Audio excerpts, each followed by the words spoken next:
Next week, you better see a major, a low arsenal of nothing but bomb, 50 yards, 60 yards, 45 yards. It's over with. Fires into the end zone. That ball's going to be caught. Touchdown back in the end zone. Brian Thomas Jr. Now he steps forward. Trevor's going to run it if he wants. He's going to run it forward. He's along the left sideline. Trevor's into the end zone. Touchdown. He ran it in. A 15-yard touchdown. Firing downfield. That ball's going to be caught. Rolling into the end zone. That's going to be a touchdown for Bashal Tootin. Fires once Etienne. Near the goal line. He dives for it. Touchdown. They snuck Travis Etienne out of the backfield, and he scored a touchdown with 21 seconds to play and a half. How good is that? Fire. That's Etienne in the middle of the field. Caught. Touchdown. Yet another touchdown pass for Trevor Lawrence. Yet another touchdown catch for Travis Etienne, and the Jags have extended the lead, an 8-yard score. Inside of their stays on his feet, 30-yard line, 25, along the near sideline, 10, 5, touchdown! Travis Etienne has scored again from 45 yards away. How good is that?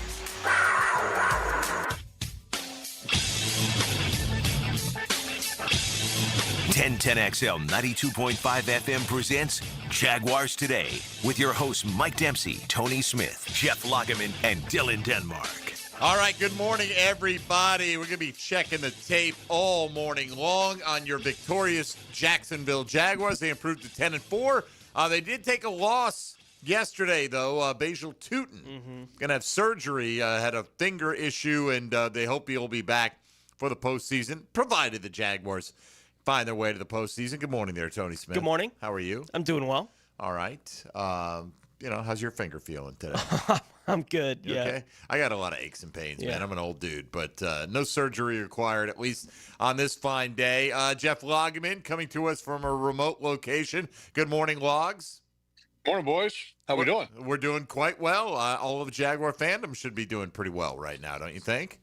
Yeah, no, it's look, when a team is on a roll like they are, with 5 consecutive games that they've won and getting ready to go to Denver to play the first AFC seed right now. I mean, it doesn't get any better than that. Right. I mean, this is not just meaningful December football. This is positioning yourself, for the proper seeding and hopefully the best matchups early on and as many home games as possible. And we'll see how it goes. But we'll spend today more looking back and reflecting on what the Jags were able to do in their performance, Jeff, against the New York Jets, led by, of course, Trevor Lawrence, putting up historical markers that have never been done. No player in league history had ever had a 300-yard passing game, 5 passing touchdowns, 50 rushing yards, and 1 rushing score all in the same game until Trevor did it on Sunday. What has gotten into him to bring out the best football that we've seen from him over the last few weeks? I think you got to go back to when his head coach started talking about just, let it rip, and I think that was definitely something that Trevor maybe needed to hear. I mean, if you look at the numbers in the last 3 games, he's 123 rating, 9 touchdowns and 0 interceptions. And that conversation about letting it rip went a little bit before that. But, I think that was a big moment, because I think that Trevor wasn't quite trusting what he was seeing at times. And so he was a little hesitant, a little bit late at times to let the ball go. And now he's been fantastic. I mean, the last 3 games, he's been amazing.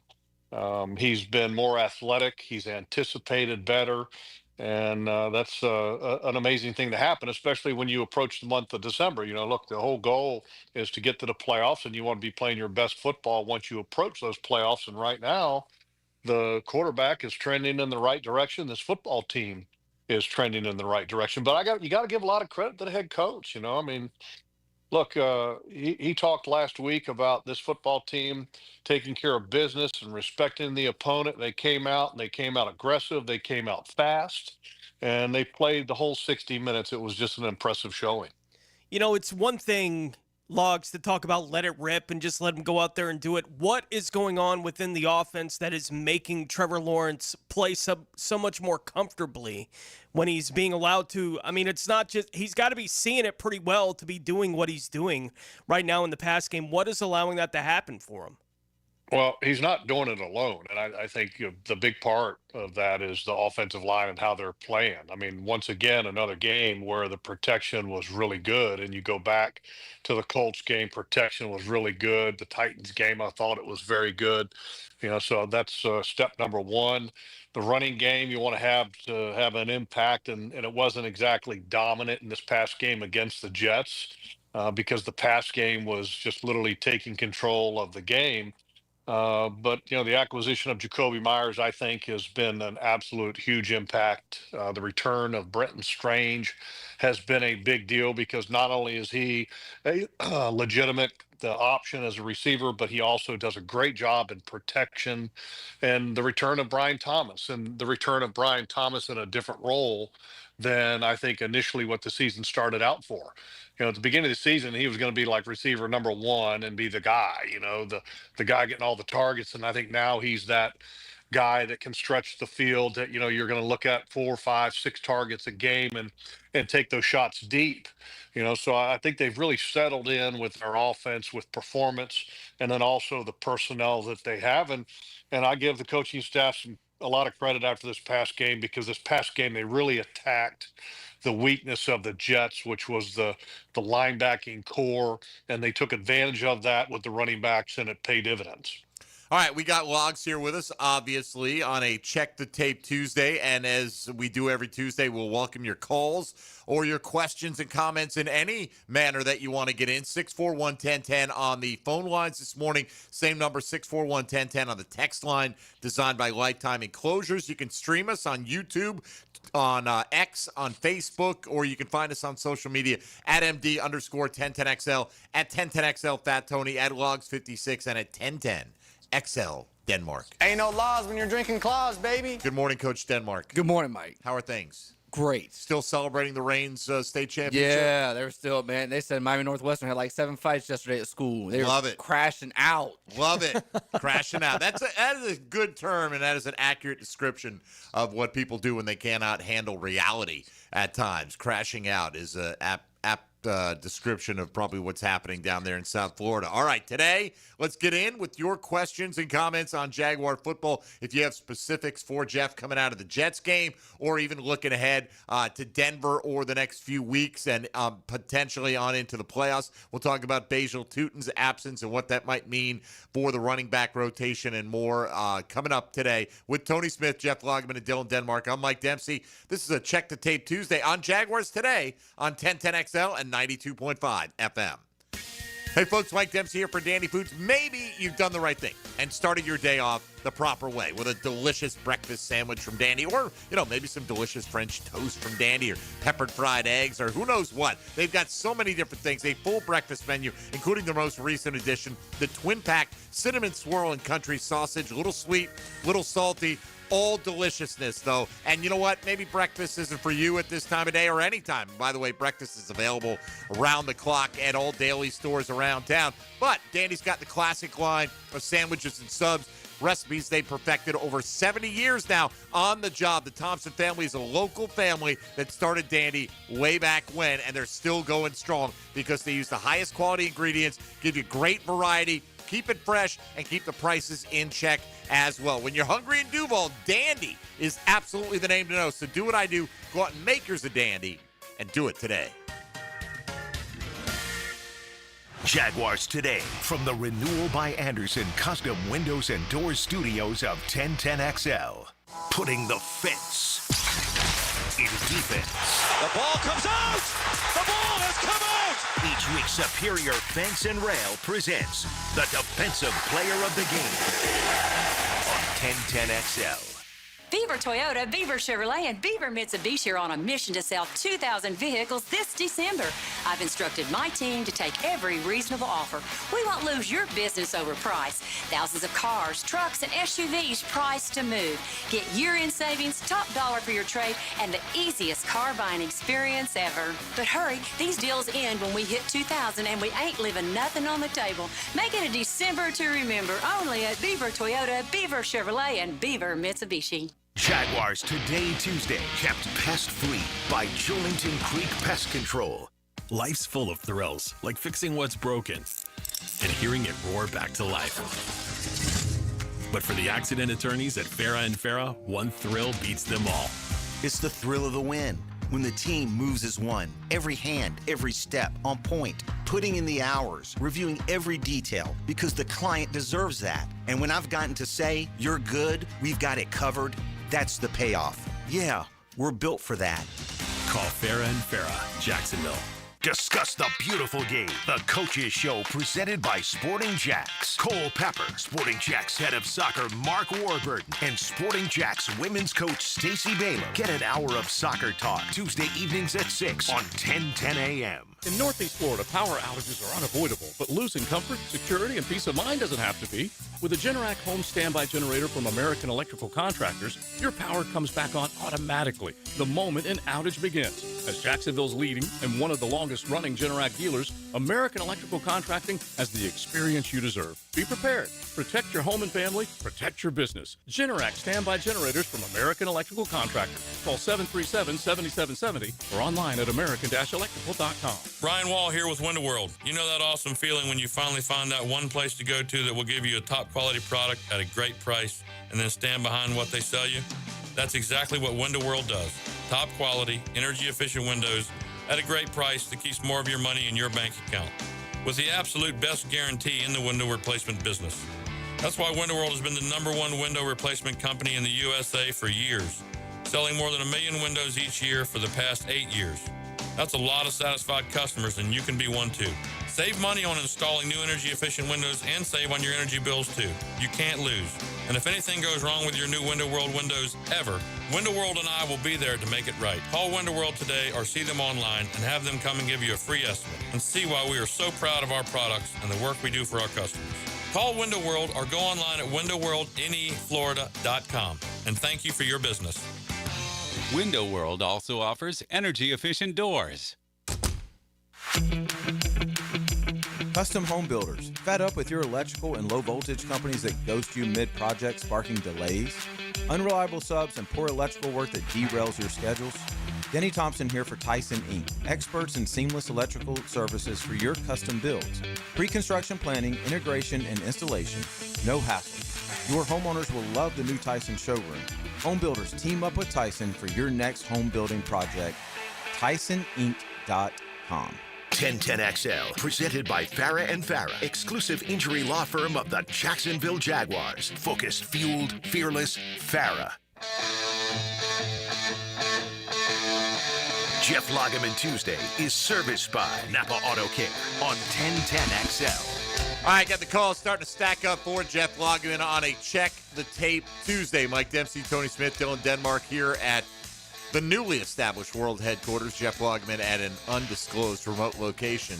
Logs, let's talk about Basil Tootin here quickly.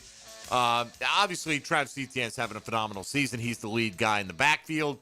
But Tootin hurts his finger. Surgery going to be out, it sounds like, until the postseason, provided the Jags make it, which we all hope they do. So LaQuint Allen moves up the depth chart. And then what? What is the plan? Just concentrate it between those two guys? And, just how much, if at all, do you think this affects the Jags going forward?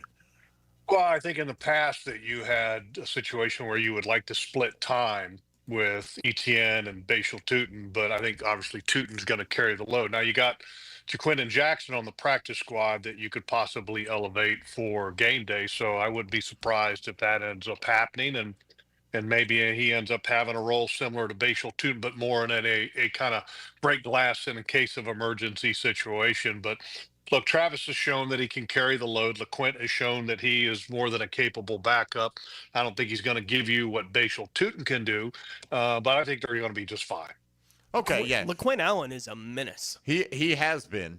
Like, I saw him on a chip block this week, Jeff. I thought he might have broken some ribs on the defensive end that he got into.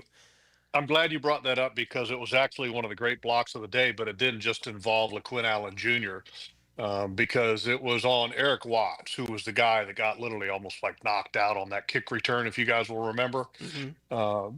But LaQuint chips Eric Watts. Eric Watts was on the edge. He was a defensive end, the right defensive end, so he's rushing over there by Cole Van Lanen.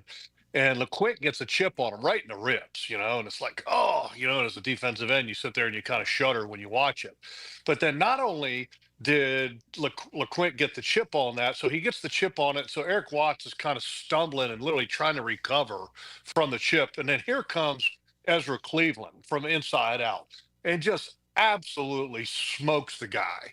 And if here's a guy trying to get a one-on-one pass rush and you got the running back taking your ribs out and then the guard kicking out and then literally knocking the crap out of you. So great play for the Jaguars and just great job of and perfect example of being a team and protection. Great job. Yeah, and by the way, for folks, because I had a couple of people ask about Cody Schrader, who the Texans had signed to their practice squad last week. Denver actually signed him off of the Texans practice squad after the game this week. RJ Harvey got a little bit banged up. Don't know if it's more trying to get some intel on their next opponent or maybe running back depth or what. But either way, he's not an option for the Jags. Yeah, I saw, on Denver's website or whatever, it said that they claimed him off of waivers because the Texans, they had him on their active roster. So the Texans cut him and then the Broncos claimed him. So he is on the Broncos active roster, and the Broncos, because they lost J.K. Dobbins, he's on his reserve, obviously needed another player at that position. And boy, kind of interesting how you sign a guy who was with the Jaguars maybe to kind of pick his brain a little bit this week. Yeah, I mean, Dobbins has been out for like at least a month, I think. So they've got some other guys there, but RJ Harvey did suffer a rib injury in the game this week, and he's been acting as their starter. So we'll see if he is impacted with his availability. But you're right. Look, it's not a it's allowed, Logs. Do you think you can get much intel from a guy who's been on the practice squad all year? Is there something that Cody Schrader can pass along to the Denver Broncos that will help them this week?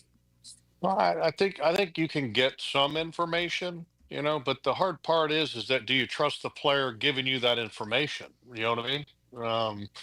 So if it's not great information or it's not completely accurate, it really doesn't do you any good. And so then you end up chasing some ghosts down the road. So and look, the coaches get really all they need off of film because the film doesn't lie. Could they get some type of verbal communication that Trevor uses on game day at the line of scrimmage to maybe help, a pass rush get off the ball? 'Cause a lot of quarterbacks, let's say, might say red, white, blue, 1, 2, 3 for snap count, or 122, 122, and it's the first number is the snap count. I mean, things of that nature are helpful, but at the same token, do you trust the information? And number two, is it going to be the same the week that you play that football team? So I think you're a little hesitant to do that. I think it's more about just getting the player and his skill set for the Denver Broncos. All right, let's get a couple calls in here on a Check the Tape Tuesday to get things rolling with Jeff Lageman. Your call's welcome at 641-1010. We're going to start with John on the west side this morning. John, you're on Jaguars Today. Go ahead, please. Hey, good morning, gentlemen. Good morning. I just wanted to say that since the Houston game, I have been placing small increment bets on the opposite team, and apparently I'm a little superstitious. I'm a baseball guy, so I'm just going to keep rolling with that. Well, and also, go ahead. I'm sorry, Mike. No, you go ahead. Finish your thought. And I'm also would like to order a crow sandwich, hold the onions. I'm the idiot that called Duraco and asked when the owners finally had enough on their quarterback. I'm not as smart as I think I am, and I just wanted to say I'm sorry for that. We got a stud, we got a dog, and I'm really happy about that. And thanks for the show. Thanks for taking my call. Love you guys. Appreciate Merry it. Christmas. And Merry Christmas to you. Look, you're not the only one, who felt that way about Trevor Lawrence. Logs. He is converting some. I'm sure he hasn't converted everybody, and people are saying, oh, he just had the greatest game in history. He hit statistical milestones that no one else has ever done. He played phenomenally. It was the best statistical game of his career, but I don't think we've seen the last bad interception from Trevor Lawrence, and you could say that about a lot of quarterbacks, right, who are playing at a high level. You're probably going to backslide at some point, but Trevor has certainly give you some reason to convert some of the masses, Jeff, it seems like right now.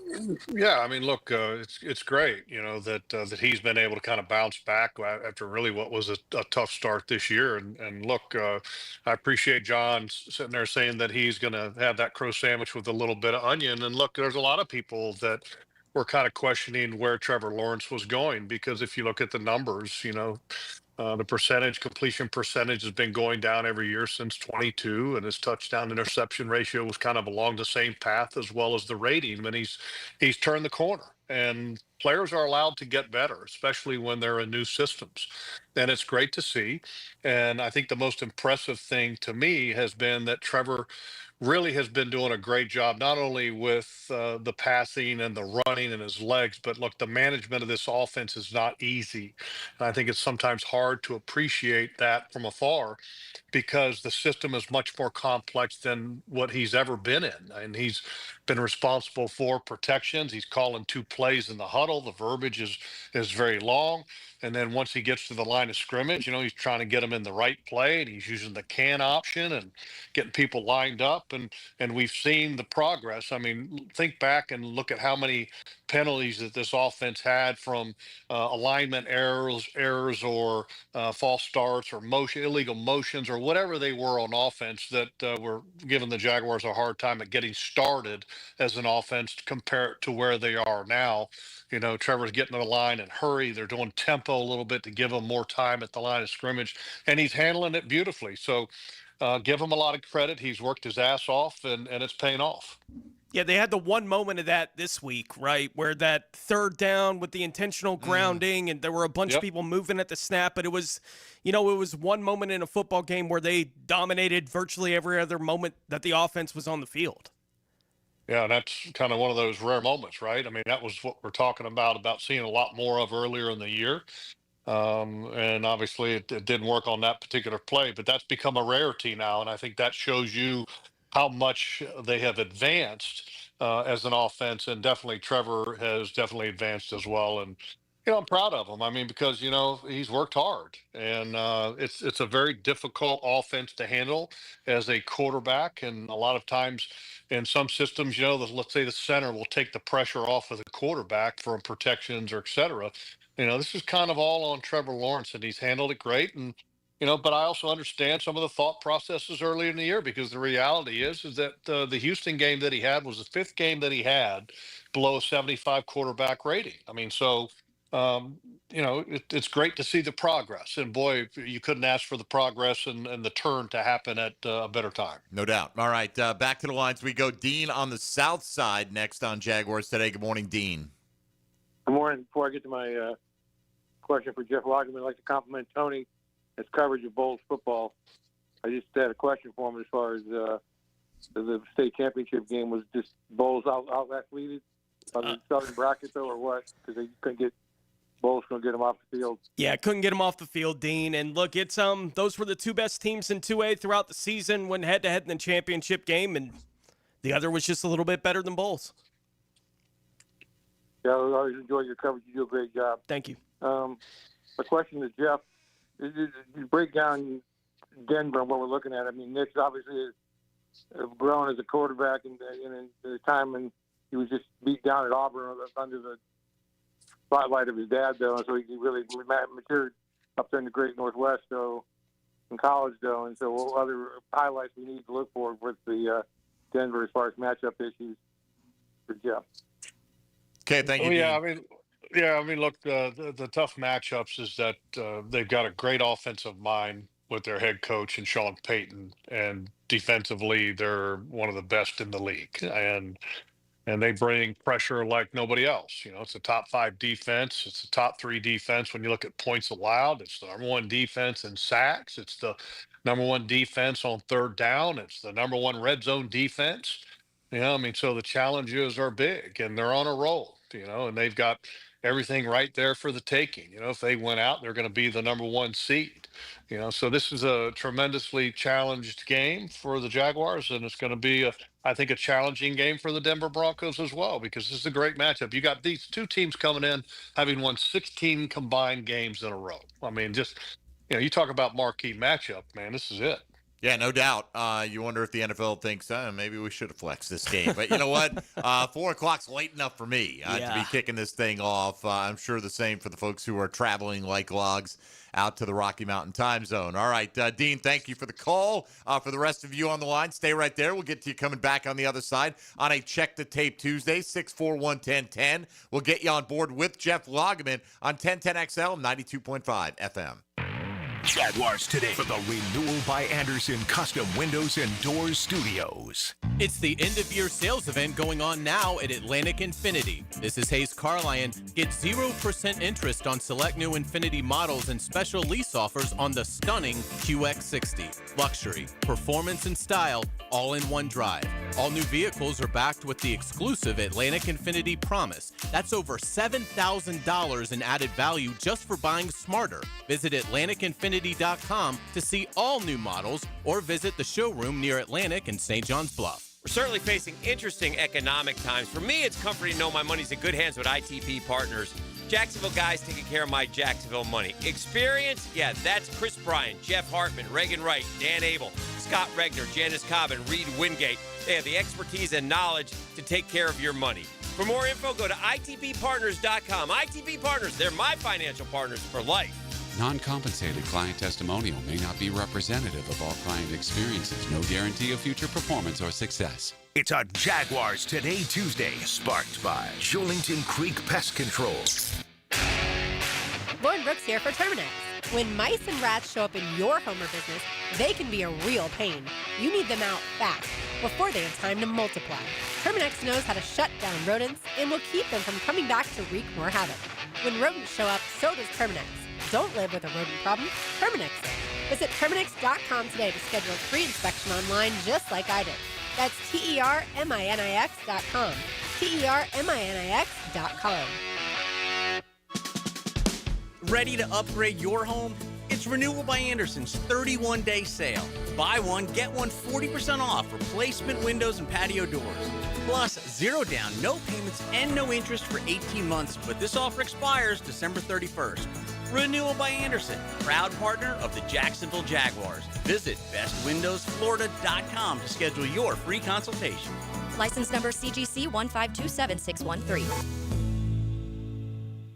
Bring your marketing to the next level with 3D Digital, your local video production and digital marketing agency that specializes in ensuring your brand story is seen, heard, and remembered. Our award-winning team creates professional content that will be launched across multiple platforms to precisely target your audience. Call us at 904-712-4004 or visit 3ddigital.com to define, design, and deliver exceptional results for your business. Have you ever dreamed of owning a handcrafted cabin tucked into a 1,000-acre regenerative farm? Well, now you can. This is Frank Frangie for the farm in Okefenokee, just an hour north of Jacksonville in Folkston. With only 250 cabins at full build-out, it's a rare chance to live off-grid, but not alone, in a community grounded in nature, food, and purpose. The amenities include a 2,300-acre hunting lease. Learn more at okefarm.com. That's okefarm.com. Bueller. Stay cooler with Bueller. Hey, Jason, I'm worried. You? Really?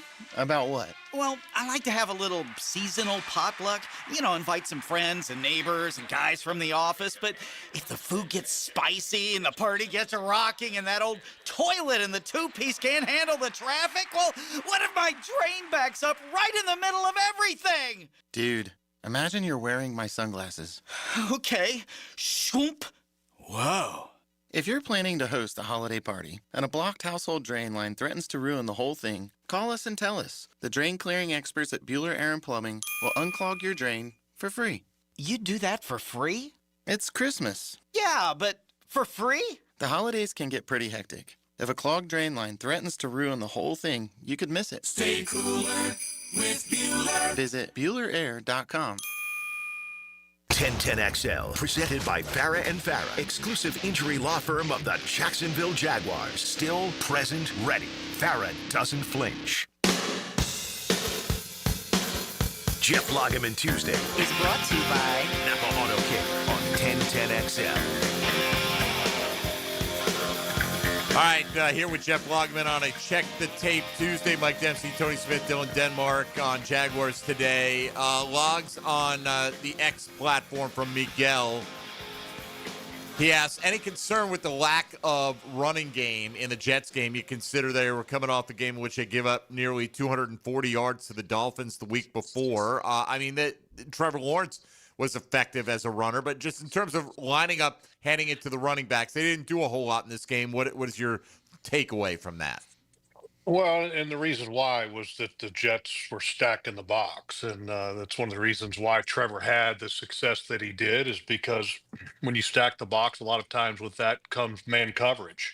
And that's why the Jaguars were able to take advantage of the passing game. That's why they were able to take advantage of the mismatch with running backs on linebackers, and also Trevor running, because they actually even had a design quarterback draw in that they ran as they got close down to the goal line, that the Trevor almost was able to break it. And you're calling those type of plays anticipating man. So am I shocked by it? No. Would I like to see the ability to still run and have a strong, successful day running the football against that? Yes. But look, when you score 48 points, it's hard to complain about anything. Is the screen game for the Jaguars getting better as we go through the season here? We know that was going to be a focal point of what they wanted to be part of their offense. Is it getting better? Yes, I mean, look, that's always been a big part of Liam's offense and something that he's always wanted to do, and it's been kind of a work in progress to a lot of extent. And that play, you look at that long one by ETN. Look at Anton Harrison. I mean, what a great block that he got, because he ended up picking off the linebacker Quincy Williams, which was the primary guy that was in man coverage on ETN on that play, and he got him kind of twice to end up springing ETN. But then you get Hainsey down the field and Ezra Cleveland down the field, and that ends up springing ETN for that long one. So it's definitely getting better.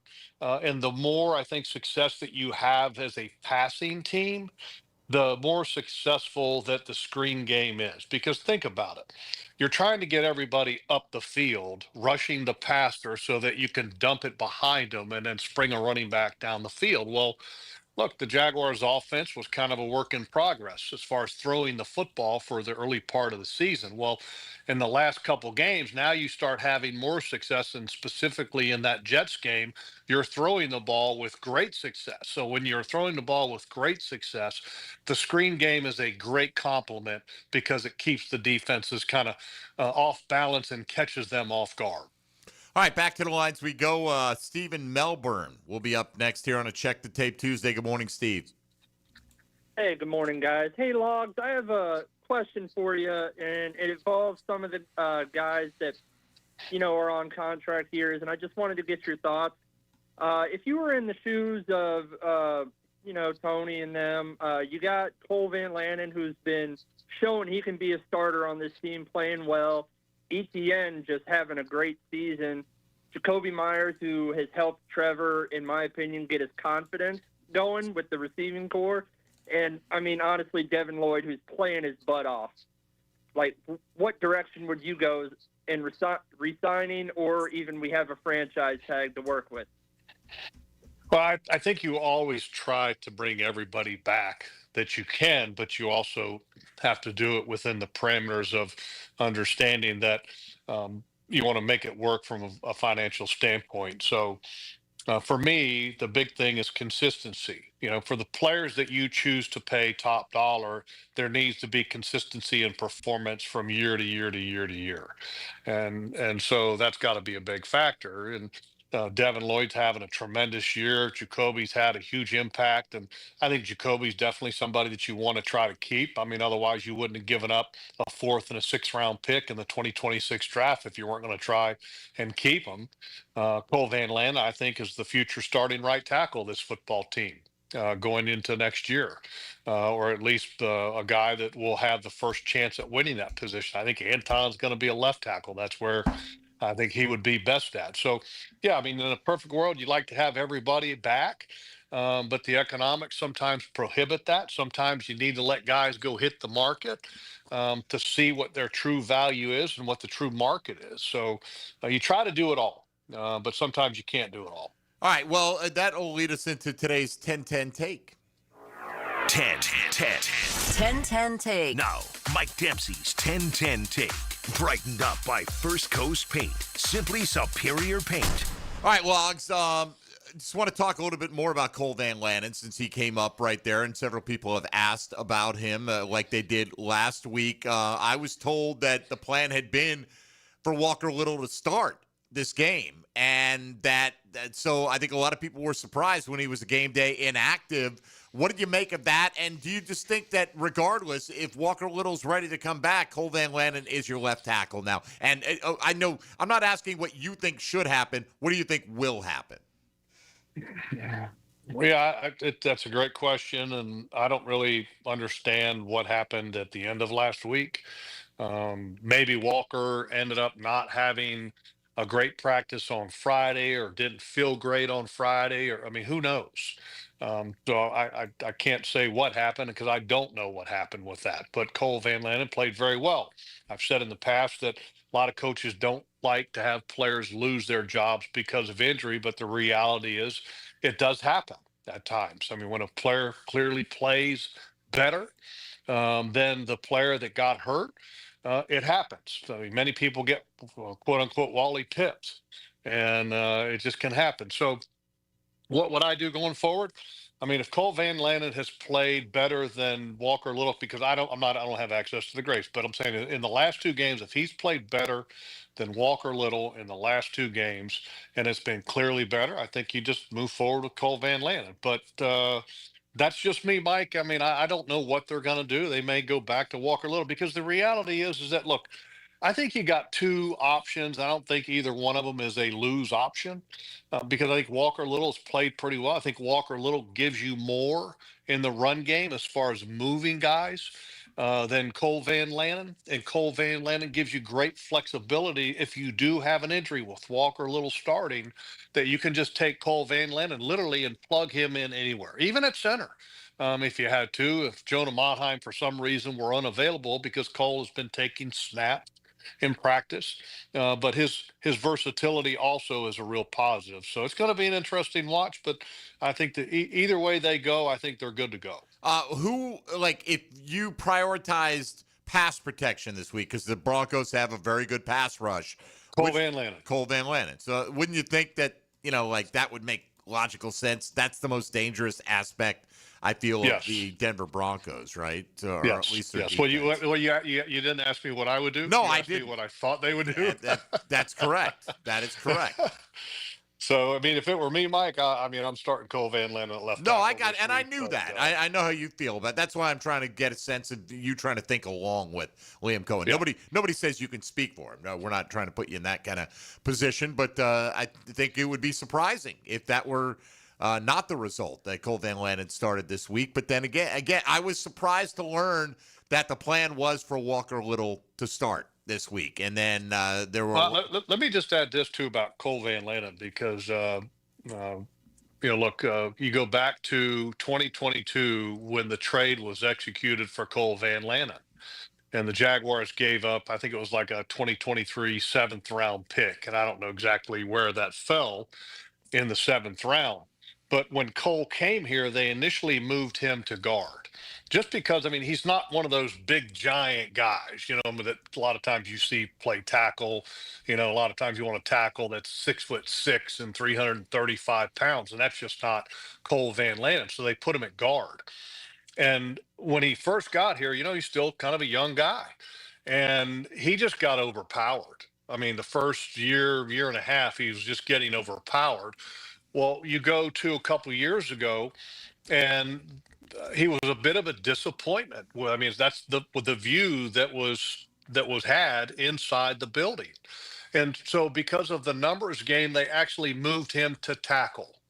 And they're like, because they had other guys that were playing guard that were brought in. They kind of, the ship has sailed on Cole Van Lanen at playing guard. They just moved him to tackle because that's where they needed the numbers at to play in the preseason. Well, all he did was finish the preseason as the highest rated offensive lineman, according to PFF, in that preseason. And so the reason I say that is that, he developed. He worked his butt off. He developed himself to the point where he ended up having that high rating in the preseason a couple of years ago, playing tackle. But then also he worked on his strength, and he matured as a guy and as a football player to the point where now you can put him at any position and you feel really good about it. So you got to give him a lot of credit, because a lot of times when young players come in, fans and also personnel people have a tendency to put a player right in a box, and that's where that player stays. But the reality is, just like Trevor this year, players are allowed to get better. They're allowed to improve. And Cole Van Lanen absolutely improved from the moment he got here to the point where now he's a very, very valuable piece to this offensive line. And a big reason why this offense has improved as they have over the last number of weeks, because if you look at the points that they've scored over the last 7 games, I mean, it's 25 points, 25 plus points a game, averaging like 32.8 a game. And Cole Van Lanen has been a part of the offensive line for all of those games. So kudos to him. Yeah, as far as I can tell here, it looks like the Green Bay Packers took safety Anthony Johnson with the pick that they got for Cole Van Lanen. That was pick 242 in the 2023 draft the following year. And Johnson played in 21 games over 2 years, has not set foot on an NFL field in 2025. So my guess is he may be done with his playing career at this point. So good use of a 7th-round pick by the Jacksonville Jaguars. All right, we'll take a timeout here with Jeff Lageman, and we'll continue to pepper him with questions on the Jacksonville Jaguars. Your calls welcome at 641-1010 on a Check the Tape Tuesday. This is Jaguars Today on 1010XL 92.5 FM. Jaguars Today. From the Renewal by Anderson Custom Windows and Doors Studios at 1010XL. The past comes to life in the present. And the Jaguars are going to the playoffs. The memories bridge the gap to the future. From 27-0 to win the game. Experience the most play-by-play sports on 1010XL. Some auto shops love giving your wallet a flush every time you visit. Not AA Automotive. They fix only what needs fixing, nothing more. Honest, fast, and fair. That's AA Automotive on Richard Street. Boring name, awesome service, and no wallet flush. It's Jaguars Today Tuesday. Protected by Shulington Creek Pest Control. Our family serving yours since 1984.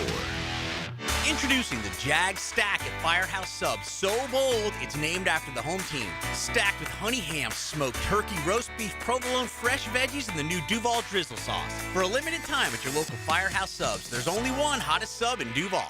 1010XL is making spirits bright with our holiday gift guide, stuffed with great gift ideas from local businesses like Chicken Salad Chick, Metro Diner, and Gotham City Limit. Start shopping and saving at 1010XL.com. What race car driver won 27 times in one season? When your homeowner's insurance policy is up for renewal, it's a good idea to shop around to find a better plan. Southern Oak Insurance for over 20 years provides Floridians a clear option. SouthernOak.com. Our family protecting yours. Southern Oak Insurance. Richard Petty, the King, won 200 times in his career, including 27 times in 1967. Southern Oak Insurance. Our family protecting yours. Home is where your story begins. And at Donovan Air Electric and Plumbing, we're here to make it the healthiest, most comfortable place it could be. Whether it's fresh, clean air, dependable plumbing, or reliable power, we take care of it all. From routine maintenance to state-of-the-art solutions, Donovan keeps your home running smoothly. Because at Donovan, we believe your home isn't just where you live, it's where your health meets comfort. Call Donovan Air Electric and Plumbing at 904-270-COOL or visit us online. Let's make your home healthier, safer, and better together. Hey, David again here with Royal Pet Services. It's that time of year when rodents start making their way into our homes. Layson, tell them what they need to get in. A quarter-size hole. That's right. That's all they need. Hey, tell them where to go for a free attic and exterior inspection. Visit RoyalPetServices.com. Hello, this is Father Nicholas Lowe, and I want to talk to you about being a peacemaker. Friends, so often we can only want to help people who are in our inner circle. But God never had inner circles. The world was his inner circle. And he's depending on us to make a difference and to leave our mark in this life. So go out today receiving his peace and then sharing it with the world. To hear more inspirational messages by Reverend Dr. Nicholas Lowe, please visit our website at stjohnthedivine.com. Prosser here for Lifetime Enclosures and Lifetime Flooring. If you've been wanting to upgrade your outdoor living space and just haven't pulled the trigger, you should call the experts at Lifetime Enclosures right now. From glass lanais to screened-in enclosures, Lifetime Enclosures and Flooring is the best in the business. Spring will be here before we know it. So give them a call today and upgrade that area that needs it the most. Lifetime Enclosures and Lifetime Flooring. Showroom just off Phillips Highway. Tell them Prosser sent you.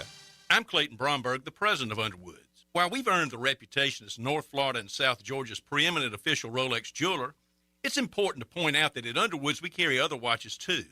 We start with Seiko, the most reliable, serviceable watch made for under $500.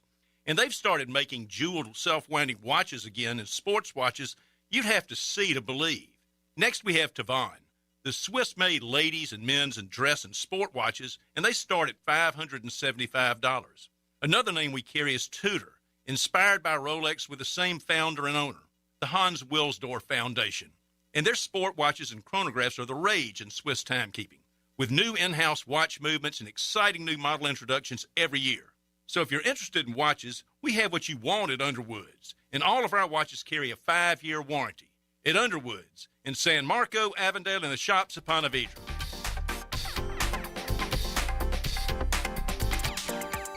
This is the home of the Florida Gators. Get your Gators hoops on 1010XL. Brought to you by the personal injury attorneys of Farah and Farah, Randy Marion Cadillac of Jacksonville, and Renewal by Anderson Custom Windows and Doors. 1010XL, presented by Farah and Farah, exclusive injury law firm of the Jacksonville Jaguars. When it's game time, Farah doesn't flinch. Check the Tape Tuesday with Jeff Lageman is brought to you by Napa Auto Care on 1010XL. All right, we continue along here on a Check the Tape Tuesday. Logs, our man Bush Drive Rich, jumped on the text line and asked about a particular play. Tony and I discussed it a little bit yesterday, but Brenton Strange on a play where Trevor Lawrence hit Brian Thomas on that double move deep down the field. Nice long completion. It looked like there were two defenders coming off the right edge from Trevor's perspective, the defense's left edge, and Brenton Strange took the guy to the inside, blocked him, shifted his focus to the guy on the outside, got a piece of him, and allowed Trevor to have enough time. And those two guys were kind of talking to each other like Trevor was recognizing, I saw what you did on that play right there after the play. Just from your perspective, what did you see on that play? And wasn't a day for Brenton Strange to catch a lot of passes, but what kind of impact did he have? No, I mean that's exactly what happened, and saw it in the game, and we talked about it in our broadcast, and it's just a very aware play, and just goes to show you the kind of player that Brenton Strange is. And Trevor Lawrence actually talked about Brenton last week, and he said, quote, Brenton will do anything for this football team, and I think that was exactly a perfect example of that. He had one catch for 26 yards, but anything that helps the team win, Brenton Strange is willing to do. That's what you call a culture building guy. And you could probably say that he's one of your top 3 best players on your football team. And that's saying a lot now. I mean, when you're talking about a tight end who is not, a Trey McBride type of receiving tight end, it just goes to show you how impactful that he is for this offense and for this football team. How is Brian Thomas Jr. playing here? It does feel like the game is getting easier for him here the last couple of weeks, but it did feel this week especially there were a couple opportunities. I know you mentioned it during the broadcast. He had a chance to maybe use his body to give himself a better opportunity to make a couple of those plays downfield, but how do you feel like Brian is playing just in general at this point? I think he's playing good. He's got 4 catches, 66 yards this past game and the touchdown. But Tony, those plays that you're talking about that I had mentioned in the broadcast, I mean, those are plays that great players make. You want to go from good to great, you make those plays. And you're one-on-one, and your quarterback is trusting you. He's throwing the ball up, and you're in one-on-one coverage. And there were 2 opportunities. And I'm not saying that you catch every one of them, but give me one of them. Give me one of them to where you body up, you are the stronger player, you high point it, and you attack the ball. And that's something that Brian's got to do when he's got those one-on-one type of opportunities. Don't let the ball try to fall into you. Go get it. go get it, because when you go get the ball, sometimes you don't get the ball, but then you're going to get the call because the defender is going to run into you. The officials will see that he's out of control and he runs into you. So a lot of things can happen when you're more aggressive attacking the ball instead of waiting on it. Barring injuries across the board here, Logs, will De'Ami Brown see the ball again this year? Well, that's a great question. I mean, you're going to have a need for a returner this week with Bashal Tutin not being available on kickoff return, and that's something that De'Ami's done pretty good at. And so maybe he ends up earning a helmet and a jersey on game day because of that. I'm not willing to let that fumble on the one carry, the only time that he touched the ball in the ball game, make me completely down on him. But he definitely has to earn his way back. I mean, it's when you fumble and put the ball on the carpet like he did from just a hit, there's a level of trust that gets lost. And especially with the production that has waned, and that there's a reason why he has been active before, and then also hasn't been getting many targets in the passing game as well. So that'll be an interesting watch. But the need for a kick return guy might end up giving him a helmet and a jersey on game day on Sunday. What is having Parker Washington back and now having the full complement of Trevor's top targets all at the same time, really for the first time? What is that going to mean moving forward for this passing game? I think it means what we saw on Sunday, to where the ball gets distributed equally to everyone, and everybody is a viable option and a legitimate threat, and it lets you run the offense. I think when you have one guy that's kind of the guy, like we saw Brian Thomas Jr. last year, everybody knows the ball's going to go to him. I think it gives the defense a little bit easier target to try to nullify when it comes to game planning. But when you have multiple guys that are legitimate targets, Jacoby Myers, Parker Washington, Brian Thomas Jr., and by the way, Travis Etienne had 3 touchdowns this past game, and Brenton Strange. I mean, what quarterback doesn't want to have many targets and many options in the offense? And I think that's the true danger of this offense, is having guys, all weapons that Trevor has are legitimate threats in this offense. It's what the Liam Cohen offense was in Tampa last year, right? Logs, I mean, it didn't matter who went down. They would lose Mike Evans. They would lose Chris Godwin. They would lose guys all over the place, and the next guy would come in and they'd find the matchup that they could manipulate, and they'd take advantage of it. I do think adding Jacoby Myers into what they're doing in the offense reopens up the middle of the field, which did feel like that was something that was really lacking in the offense, but Myers is bringing that back in. I don't know how they would directly replace that, right, if Myers were to have to come out of the lineup at any time in this run, but I trust Liam Cohen that he would find a way, right, to keep the offense effective even with Myers not being available. Yeah, I think, if something did happen to Myers, I think Parker Washington could fill some of that role, but that middle of the field that you're talking about, I don't think there's any doubt that Jacoby Myers really elevated this offense, and I think he raised the standard. And if you actually listen to Parker Washington talk after the game, from this past win against the Jets, he actually specifically talked about the presence of Jacoby Myers and what it did. And he said that he raised the standard.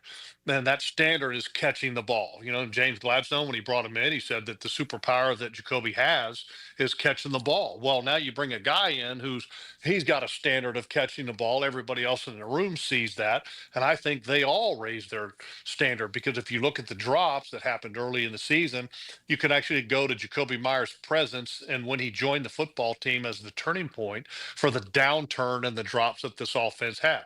But not only did Jacoby Myers improve the middle kind of the field for Trevor Lawrence, but the return of Brenton Strange and the continued development of Brenton Strange in the middle of the field, I think, has had a big impact. And Trevor missed him for a touchdown on one particular play. If you guys remember, I talked about it in our broadcast, and Brenton Strange was going left to right on the goal line. The Jaguars ended up settling for a short field goal. I think it was like a 22-yarder or something like that. I can't remember if it was the 22 or the 33-yarder, but they had to settle for the field goal because Trevor didn't see it. He had a little bit of pressure in his face, so you give him a pass on that. But, that could have been touchdown 6 in the game. I mean, that's crazy. Could have had 6 touchdowns in that game. Well, we'll take the 5, and we'll save that game for a playoff performance, hopefully, later on down the line. All right, we're 1 hour in on a Check the Tape Tuesday with Jeff Lageman, Mike Dempsey, Tony Smith, Dylan Denmark. If you want to get in and ask a question or make a point about Jaguar football, 641-1010, the easiest way to do it. You can also use that number for the text line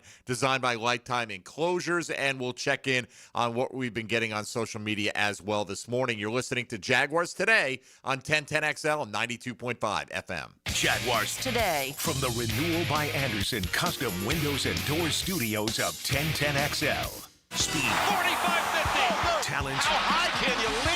Opportunity. Just when they needed it most. Listen for the Universal Roof and Contracting Offensive Player of the Game. Experience the universal difference on 1010XL. The new Ackerman Cancer Center is now open at World Golf Village, providing state-of-the-art screenings and diagnostic exams with no referral required. Same-day appointments are available. Call today or visit AckermanCancerCenter.com. Hey, Jags fans, Tommy Mack here. Crown Royal is the official whiskey of the Jacksonville Jaguars. This season, it's not game day without the generous spirit of Crown Royal. Whether you're at the tailgate, in the stands, or watching from home, Crown Royal is the reason and the reward for coming together. Grab a glass with Crown Royal Rig at a stadium near you, because we'll be sharing the generous spirit with fans across the country. Crown Royal, fueling game day with generous spirit. Visit crownroyal.com/Royal Rig on the Crown Royal Rig Tour. Please drink responsibly. This date in sports history is brought to you by Southeast Orthopedic Specialists. December 16th, 1973, O.J. Simpson became the first running back to rush for 2,000 yards. The Golf Club of Southampton has big plans for 2026, renewing the greens plus plenty more. But right now's the time to take advantage of member opportunities before the big renovation. Now until the end of December, you can join and save $1,500 off their initiation fee, plus $500 back in a gift card with a 12-month commitment. All the details are at golfsouthampton.com. Playability for every skill level and a huge practice area to hone your game. Lock in now and enjoy membership privileges at the Golf Club of Southampton. Home of the Jacksonville Jaguars. WJXL AM Jacksonville Beach. WJXL FM Jacksonville Beach. Hey, it's Rick Ballou. I just upgraded my home with fantastic floors, and the experience was incredible. Rusty and the team brought the showroom to me with their at-home consultation. The whole process was simple, the installation was top-notch, and the results, absolutely fantastic. Take it from me. Don't wait. Visit fanfloors.com and schedule your at-home consultation today. Fantastic floors, where every step is fantastic.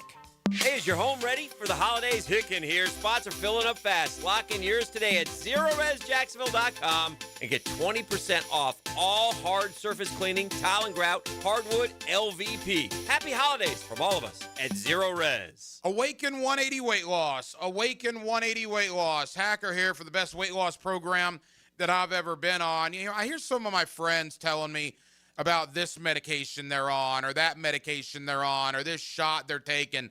And I stop them and say, well, wait a minute. I lost over 100 pounds doing it the all-natural way with Awaken 180 Weight Loss. There was no medications.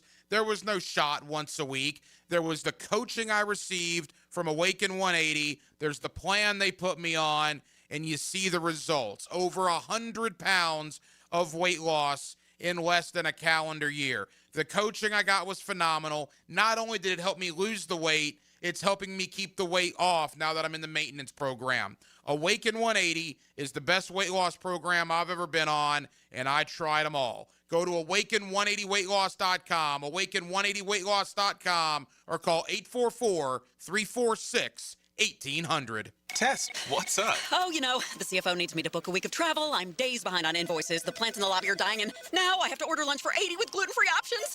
Just use EasyCater. EasyCater? One platform built for workplaces. Tons of great restaurants, any group size, with tools to meet dietary needs and stay on budget. Plus, rewards. Rewards? You earn rewards points when you order. Good for discounts or even gift cards for you. Now that's what's up. EasyCater, the easy, rewarding way to order food for work. Order now at EasyCater.com.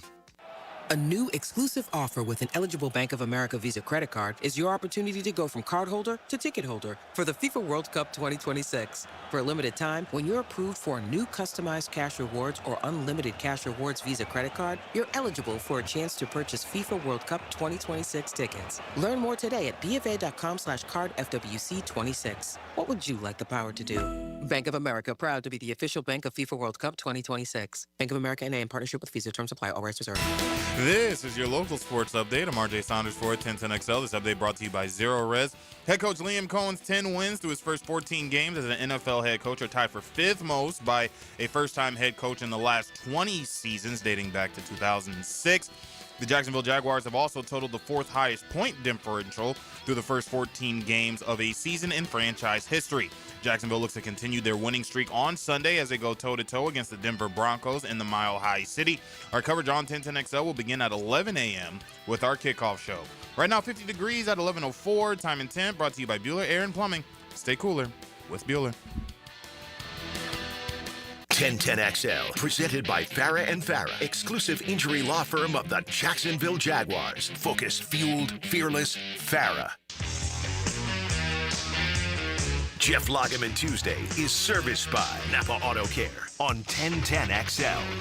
All right, RJ Saunders invigorates the room when he comes in, Tony, to do his updates.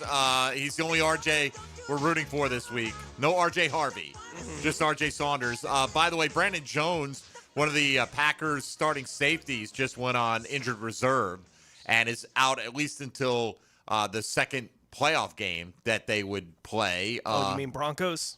What did I say? You said Packers. I said, what did I say the Packers for? Like, I knew the name. I was like, that's the Broncos safety. I don't know why I would say that. Maybe because they just put Micah on IR. Yeah, I don't know. But no, Brandon Jones, obviously the Broncos, yes, is the reason I'm bringing it up. Has a pec injury and will not be available for Denver. And his replacement has played very little football. His likely replacement, P.J. Locke, has played 46 defensive snaps this year. So yeah, Logs, you went through earlier in the show all the kind of defensive numbers for the Broncos this year and all the categories that they're at the top or near the top in the league defensively.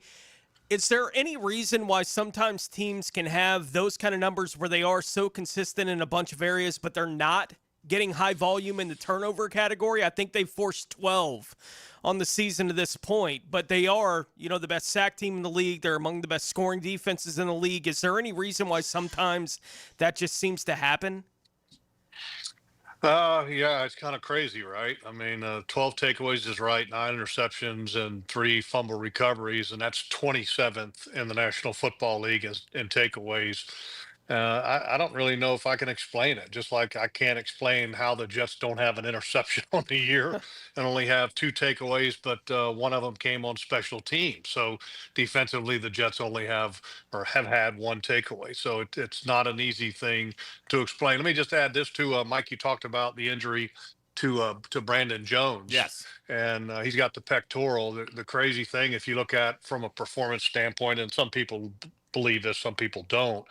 But if you looked at PFF, Brandon Jones actually is not rated as high as PJ Locke, which is his expected replacement. So, I don't know if there's going to be a big drop off there or not, but the Denver Broncos, I think, play such good defense across the board that I don't think that Brandon Jones is going to be a big loss for the Broncos. Yeah, well, PJ Locke, though, is doing it on a very small sample size. He's played like a game and a half worth of defensive snaps this year. So yeah, it's kind of interesting too. I mean, you look, when you bring up small sample size, you kind of do the same thing with Antonio Johnson a little bit with the Jaguars. When he came in and played a little bit, you're like, wow, he's playing pretty good. And you looked at his even PFF numbers and, a small sample size, but he was playing better than some of the other starters, Eric Murray and Andrew Wingard, if you looked at the rating standpoint. And right now for the Jaguars, Antonio Johnson is the second highest rated Jaguar overall on PFF, which is crazy. The highest rated Jaguar on PFF is Devin Lloyd. So and I think it's also one of the things and reasons why you saw Antonio Johnson play more than Andrew Wingard is that he has earned the right for that play time. And this past week, he made it pay off. That interception that he made late in the ball game was a really dominant play. Yeah, great. Went up and high pointed it. It was awesome. Yeah, no question. PFF's grading has always loved Devin Lloyd. They have. Even when we've watched Devin Lloyd give up big play after big play in past years, they've always rated him very highly among inside linebackers. But so be it. This year he deserves it. Yeah, the eyeball test tells you pretty clearly. Jeff, this one from Mac in Bear, Delaware. He said it was great to see Ventrell get his first interception, B.J. Green get his first sack, but he really wants to know, what are your thoughts on cheese curds, Jeff? It's fried cheese, basically. And when you go to a bar, they just break it out of a frozen pack and dip it in hot grease. So first time I ever had it was Stevens Point, Wisconsin in 1995, which was the first training camp ever for the Jaguars, when we got a very rare night off because of the Tom Coughlin Death March. I used to run to the first bar that I could find to have a couple cold beers, and cheese curds were always the big thing. And I was like, well, let me try them. And I tried them, and I didn't think they were all that good. Highly overrated, I would say.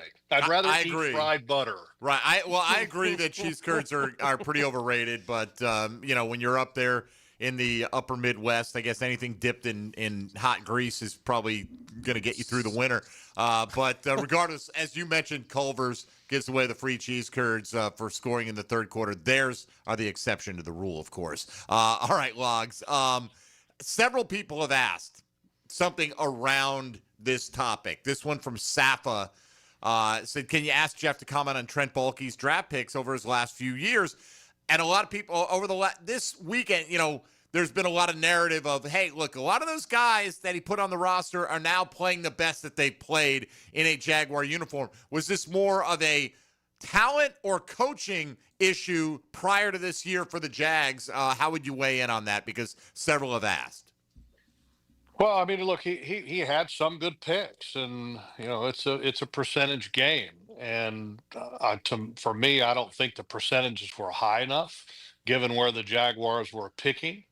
I think the biggest impact that the Jaguars have had from Trent Baalke not being here is that you now find a situation where players are earning helmet and jerseys on game day based on merit, not based on draft position or how they were acquired. You go and, again, I'll give you an example. Like the tight end position. You got Hunter Long, Johnny Munt, Quentin Morris, Brenton Strange, right? And you're basically having three of them active on game day.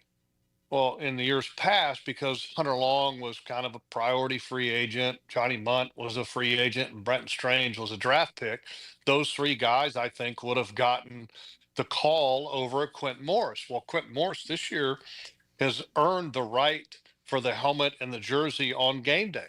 And he's kept it to the point where they started him out on practice squad. They activated him 3 times. They exhausted the elevations. Now they moved him to the active roster because he earned that right. And now he's continued to earn that right to stay active on game day to the point that they made Hunter Long inactive this past game. And I think things like that would not have happened in years past under Trent Baalke. And I think there's other examples that you could point to. It doesn't necessarily mean how you got there or how you arrived. It's a matter of what are you doing for this football team right now? All right, Jeff Lageman here on a Check the Tape Tuesday, and he is breaking it down. That is what he is doing for your listening ears right now. You can get in at 641-1010. If you're on the line, we'll come to you right as we get out of our next time out. Coming up on a Check the Tape Tuesday, you're listening to Jaguars Today on 1010XL and 92.5 FM. Hey, folks, Mike Dempsey here for Apex Roofing and Contracting. Great folks there. I've met with them personally. In fact, very recently, they asked me that even in a tough economic year, they wanted to make sure I passed along a thank you from all the folks at Apex, a locally owned company that truly appreciates every homeowner, business owner, anyone who trusts them with roof repairs, replacements, or their construction projects throughout the year. So from the entire Apex Roofing crew and from me, happy holidays to all of our listeners, customers, and clients. And remember, for quality work from a team that cares about our community, check out apexroofingfl.com. Jaguars Today. You're at the home of the Jaguars in the Renewal by Anderson Custom Windows and Doors Studios. Superior products, exceptional service. It's a snapshot in time. Unbelievable concentration. But in the end, there's always a play that stood out. And there's the biggest play of the day. Listen for the performance painting high performance play of the game on 1010XL. Time's running out. The $2,000 federal tax credit on AC replacement expires December 31st. Bold City AC will help you upgrade to a qualifying energy-efficient system and give you a $1,000 cash buyback for your old unit.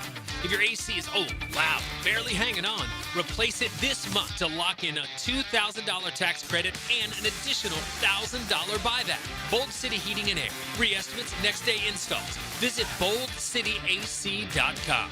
Jaguars Today Tuesday is serviced by Julington Creek Pest Control. The Sawgrass Marriott Golf Resort and Spa is the perfect place for indulging in a pampering spa treatment. This holiday season, if you'd like to give the gift of wellness, get a gift card and take advantage of the spa's current promotion. With the purchase of a $75 gift card or more, guests get a credit towards a future service. With healing massages, revitalizing facial treatments, and more, a day at the Sawgrass Spa makes the perfect gift for everyone. Purchase in person at Sawgrass Spa during operating hours. Cooking with Prisco. These things are wonderful. You're going to love it. Have a rolling. Catch CBS Sports senior NFL writer Pete Prisco every Friday afternoon on The Franchi Show. Brought to you by Showtime Sports Cards and Collectibles on 1010XL. Jacksonville's building a fence along the goal line. This is the Superior Fence and Rail Defensive Player of the Game. Superior Fence and Rail, where quality matters. Boye Oluokun flew high against the Jets in the Sunshine State. The 6'2 linebacker recorded 8 tackles over the weekend, with 3 being solo and assisting on 5. Number 23 was flying like an eagle, and he's your Superior Fence and Rail's defensive player of the game. You waited forever for your new fence. Then, strangers show up. Subcontractors rushing the job. Sent by the company you trusted. Frustrating, right? Superior Fence and Rail promises better. Their professionally trained builders deliver quality you can trust. No subcontractors, no shortcuts. Just the superior craftsmanship your home deserves. When you're on the fence, about a fence, SuperiorFenceandRail.com. Hey, this is Lauren Brooks. With over 1,800 five-star Google reviews, it was a no-brainer to have Closets by Design get us organized for the holidays. From closets to garages to laundry rooms and so much more. Closets by Design will design a custom storage solution for all of your spaces. Nothing says happy holidays like a home that is peaceful and clutter-free. Call today to schedule your free in-home consultation before year-end and get 40% off plus an extra 15% off with free installation. Call 878-9393 or visit closetsbydesign.com. Need protection? Call Craig and Christine Kaprosky at Goosehead Insurance. The Kaproskys are a husband and wife team committed to finding you the right coverage at the right price in just a few short minutes. For home, auto, flood, or specialty insurance, Craig and Christine Kaprosky are the answer. Craig.Kaprosky at Goosehead.com. Rebound Rehabilitation.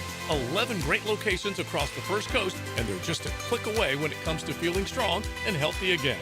If you need the best path to recovery, look no further than Rebound Rehab. Log on and check out one of their great 11 locations. Mark Watson with Hardball Creative. Now's the perfect time to order Logo coffee mugs or maybe a logoed Sick brand tumbler. They're seriously ice cold and look great with your company logo. Hardballcreative.com. Hardball Creative. Hardball does it all.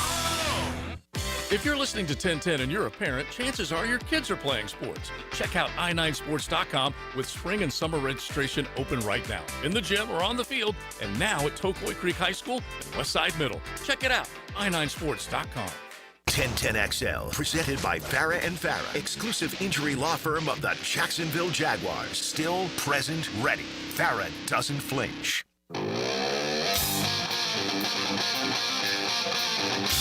Jeff Lageman Tuesday is serviced by Napa Auto Care on 1010XL. All right, more with Jeff Lageman straight ahead here on a Check the Tape Tuesday. On your calls, welcome. We'll get right back to the lines here in a second as well. But first, Tony Smith going to take us around the rest of the National Football League.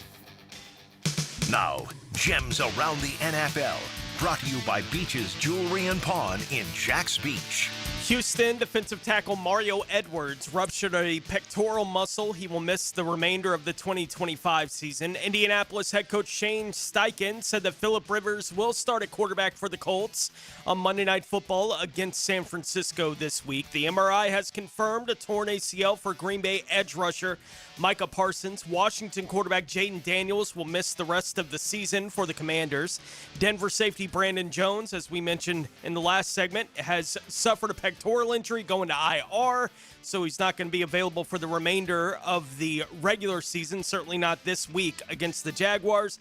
Baltimore linebacker Teddy Buchanan suffered a torn ACL on Sunday, and the Chicago Bears have designated linebacker Tremaine Edmonds to return from the team's injured reserve. All right, thank you, Tony. And let's get back out to it at 641-1010. Logs, Dennis in Mayport next up here on Jaguars Today. Good morning, Dennis. Morning, guys. Awesome Sunday and beautiful weather. It was really awesome, too, to see the offense find that next gear and just be dialed in. For all the people saying it was against the Jets, well, the Jets haven't really been blown out all year by anyone else, so I'm not trying to hear that. My question for Jeff, a little bit more conceptual, I guess. The defense held New York to a 4-and-out on that first drive, and then the offense really took over for the rest of the game as far as driving the team forward. As a former defensive player, when your offense is having a day like that, do you find yourself naturally just kind of letting up a little bit and conserving the energy just because the offense seems to be blowing the other team out? No, I think a lot of times you actually kind of do the opposite, that you put more pressure on yourself because you're like, let's not give them anything because we want to play as well as the offense. So I think in a lot of cases it can be the absolute opposite. I was totally shocked that Aaron Glenn went for it on 4th down on the very first possession that they had in the ball game. I mean, how stupid is that? I mean, you turn it over on downs and you give the Jaguars the ball at the plus 38. I mean, just not very smart. You're playing a rookie quarterback, and another reason why that was just a stupid decision. Yeah, I didn't like the play call either. Like, you're going to run laterally, and then Breece Hall tries to kind of dip backwards to outrun everybody around the corner, and obviously it didn't work for him. I mean, look, this is a different era we live in. Pittsburgh was going for it from their own 29-yard line in the first quarter last night on 4th down, and, in a, at the time, scoreless game. So it's just the reality of where we're at, and there's a lot on the line for the Steelers too. Like, right? No doubt. And just on that 4th down play, Trayvon, the awareness on that play, excellent play, and it's an excellent play. Number one, that he made the play, but the awareness in that when they kind of had everybody scrunched into the middle to prevent the inside quarterback sneak. And then Trayvon, as defensive end, kind of loops to the outside. So what they're trying to do is bait you into the sneak and then be ready for something else that happens. Well, Trayvon, when he loops to the outside, and I can't remember who was running. I think it was who was running the ball on that play. What did the running back? No, I thought it was Breece. Right, he motioned out of the backfield. He motioned out of the backfield, and then he came around, to take a. So it's kind of like a speed reverse kind of action because Breece Hall was not lined up behind the quarterback or center. And when Breece Hall is trying to get to the outside, Trayvon can't tackle him, like wrap him up. And so Trayvon is aware of that. So he literally takes his arm and strikes down on the back of the one leg that he thought he might be able to get. And what he did is he hits the back of the heel of that one leg, and then that leg goes over and strikes the other leg and trips him up. It was just a great awareness play by Trayvon Walker in the moment. And, those things are split-second decisions, and it was a heck of a job by Trayvon. What'd you see from B.J. Green on his sack and just how he played overall? Well, it's disappointing that it's his first career sack, right? Because of the bad call early in the season that negated one of his sacks, or the first career sack that he would have had. But it was an excellent move because the one thing that he kept doing was he kept fighting the outside arm of the tackle, and the left tackle is a pretty good one in Fashanu. And Josh struggled against Fashanu, and that was a really good rush by B.J. Green, and he kept knocking the outside arm away like twice to get that edge, to get past the hip of the tackle and to make that sack. So, there's a lot to like with B.J. Green and Danny Strigo, the two undrafted rookies, and kudos to James Gladstone and his personnel department for finding two guys like that And again, a perfect example of two guys that have earned the right for a helmet and a jersey on game day, versus a veteran guy like Agba who hasn't really earned it and has been inactive a lot lately, because BJ Green and Danny Strigo have been playing well, and unfortunately Strigo got an ankle in the ball game, and hopefully he gets back soon. We know we've talked throughout the year, right? What's been going on with Trayvon Walker, having to deal with the wrist injury, kind of playing one-handed, right? At times this year, he dealt with the knee a couple of weeks ago as well. How close to the full effect Trayvon Walker do you think we're getting at this point? Yeah, I'd say if I had to put like a percentage number, probably 80%.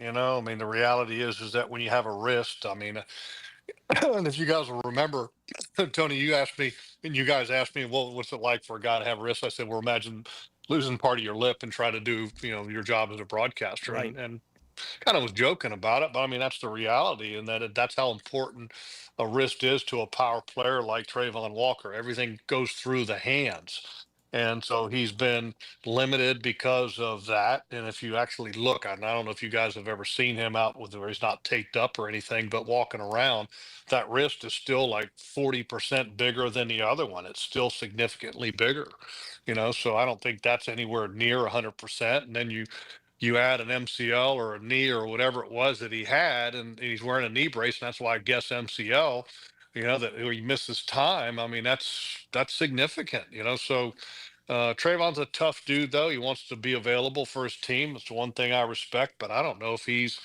anywhere near 100%, but he's still giving you productive reps, and that's the thing I love about Trayvon. Logs, a few people have asked in different ways about how battle tested the Jaguars are, right? Like they're coming off a game against the Jets, obviously. But, I'm looking, somebody asked me about, the quality of the teams that each team has beaten so far this year. And the closest I found is if you go to full strength of schedule for the Jaguars right now, the Jaguars' opponents are playing at a 492 clip, nearly 500, but that includes the remaining 3 games on the schedule, okay? Denver's are playing at a 433 clip, and that also includes the remaining 3 games on the schedule, and they're playing really good teams for the most part down the stretch, which leads me to believe that their overall strength of schedule up to this point in the season has been significantly weaker than the Jags has been. But in terms of the Jags have had a couple laughers lately, does any of that matter as you get ready to take on the number 1 seeded team currently in the AFC? Like, would you be better off coming out of a game where you had gotten pushed to the brink, or does that make that much of a difference? Well, I think it makes a difference if you haven't had any of them in your past, and this Jaguars football team has. I mean, you go back and you look at the Raiders and the Cardinals game where they had to battle until the end. And so even though that the quality of the opponents, most people would view as not being great, just the simple fact that they showed a resiliency, I think to me means a lot. I think also the lessons of the Houston game and also the Rams game have been a big part of the makeup and the development of this football team. And I think they've got a mental toughness about them, or a resiliency that is going to benefit them in a game like what's coming up against the Denver Broncos. And this team knows. I think the level of maturity that this team has shown over the last couple of weeks with the Jets win, the Titans win, and the way that they came to play against the Indianapolis Colts, I mean, to me speaks volumes about where this team is at and how far they've come from where they were the last couple of years to where they just literally had this belief that they weren't going to win. And now they've got a belief that, hey, look, if we come to play and if we do our business and take care of our jobs, we can win. It's been impressive to watch. Logs, Dempsey asked you earlier about De'Ami Brown and how much more he'll be allowed to be involved, right? And what the Jags are doing, you talked about return game, that kind of thing. They may have a place for him to do a little bit of that here in the near future with the injury with Bashal Tutin. How close is Mason Smith to getting a similar kind of treatment with the antics that we're seeing from him on the field the last couple of weeks, the personal foul again this week, and the production they're getting from Mason at this point in the season? Yeah, and look, it wasn't the only personal foul that you had. You had the personal fouls with Brian Thomas Jr. He had the one with Newsome, and then the one with Mason Smith. And you want to eliminate those kind of things. But there's one way to look at it too, and that Liam Cohen wants this team to play with a little bit of edge, and I appreciate that. You want to, when I mean edgy or edge, sometimes take it to that line, but then you don't cross it. Well, sometimes the officials will blur that line of where it's supposed to be, and you get called on a penalty that maybe you shouldn't have. And I looked it back and I watched the Mason thing and went back and watched it, and I didn't think it was that bad. I don't really understand why they threw the penalty in that situation, because in the broadcast I said that, he might be done for the game because of that penalty. And sometimes as a coach, you want to take him out, let him take a deep breath. And in some cases, if it's been a reoccurring thing, you're going to end up sitting him. And Mason sometimes has shown that he's got to, grow up a little bit, and I think that he will grow up. But watching the actual replay of what happened, I didn't necessarily think that it warranted a penalty. But nonetheless, you still got to try to not cross that line and not draw the penalty by all three guys. And his production has to go up, Tony. I don't think there's any doubt about that. But the reality is, if it goes up, great.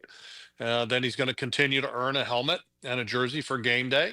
And as we talked about earlier, if that's not earned, then somebody else may earn that. This past week, Austin Johnson was inactive. Matt Dickerson, I think, has elevated himself to where he's kind of that third defensive tackle in the rotation. And Mason has become the fourth. So if Austin Johnson all of a sudden puts together some great practices during the week, then maybe Mason won't earn the helmet and jersey, and maybe Austin Johnson will earn the helmet and jersey. So we'll just have to see. But, again, I love the traits of Mason Smith. I love how he works. This past game, again, I didn't think it was that bad of an infraction to warrant a penalty, but the simple fact is that it was called. All right, there you go. We'll put that one to bed and come back. We got two more segments with Jeff, so still time to get in at 641-1010 with your questions on a Check the Tape Tuesday on Jaguars Today on 1010XL and 92.5 FM. Jaguars Today. From the Renewal by Anderson Custom Windows and Doors Studios of 1010XL. Get hit by the man in the back, Tommy Mack. I'm bringing you straight to the gridiron to show you what it's like to put on the Jags helmet and pads. Fridays on Jaguars Today. Unlocked by Renewal by Anderson Custom Windows and Doors on 1010XL. Hey, Duval, here's your chance to be face-to-face with the Jags as they take the field on game day. Jump in the shadows and experience the Jaguars like never before. Enter today at everbank.com/shadows for your chance to be part of the action. No purchase necessary to enter or win. Open to legal residents of the 50 United States and D.C., 18 and older. Entry periods for the sweepstakes are from 8/4/25 to 12/21/25.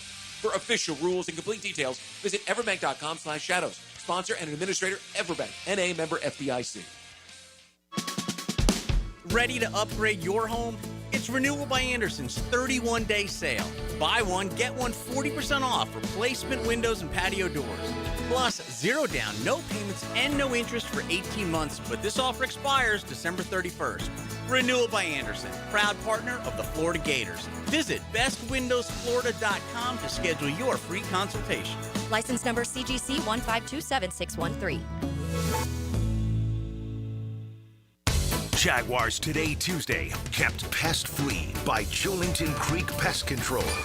Running a small business is tough, so the Florida Small Business Development Center at UNF provides a free business checkup, a personalized analysis that helps you boost profits, your online presence, and increase your company's value. No cost, no strings attached. It's guidance from experts who understand what it takes to succeed in business. Whether you're just starting out or ready to expand, it's time to act. Complete a request for consulting at unf.edu/SBDC. Hey folks, it's Frank Frangie. Now, I've been telling you about my daughter Amber, and she's been telling you how much weight she's dropped with Awaken 180. It's hard to believe. Even in football season, even when she hangs out with her friends, and even when she tailgates and does all that stuff, she's still losing weight. You can even drink alcohol. Can you believe that? Well, Awaken 180 shows you how to swap calories, not flavor. You have to be disciplined, but they make it easy. Amber and I talk about this all the time. She can't believe how easy it is, and she's so excited about it. But what I will tell you is it's really working. I see how excited she is.